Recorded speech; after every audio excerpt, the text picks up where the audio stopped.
what is happening in the local league. And yesterday we had one fixture on the cards, and Tusker got a 1-0 win against Bidco United, and that goal was scored by David Owalo. Nadhani hatujacheza vizuri, especially first half. Second half tumekuwa better team, a very good team. Hatujatilia maanani ufungaji, imetulet down kidogo kwa hii mechi. Sasa hii mechi ya pili tunaenda bila kufunga.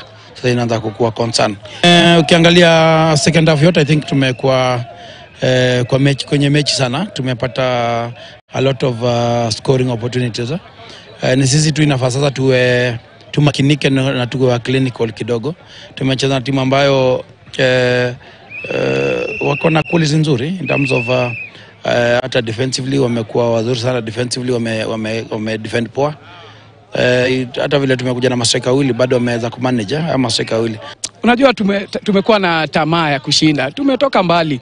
Na vijana, jambo la muhimu ambalo tuliwaambia ni wao wenyewe. Unajua inafika mahali umefanya kila kitu katika mazoezi, lakini sasa ile execution ni mchezaji pale ndani ya kiwanja. Ukiangalia game ya leo, tumeweza kupata bao moja muhimu na tukaweza kulizuia mpaka dakika ya mwisho. Kwa hivyo tunashukuru Mungu kwa hali zote. Na Bidco ni timu ambayo kwa kweli wametupatia upinzani mkali. Haijakuwa mechi rahisi, na Premier League mechi zote ni ngumu. Acha niseme na washukuru.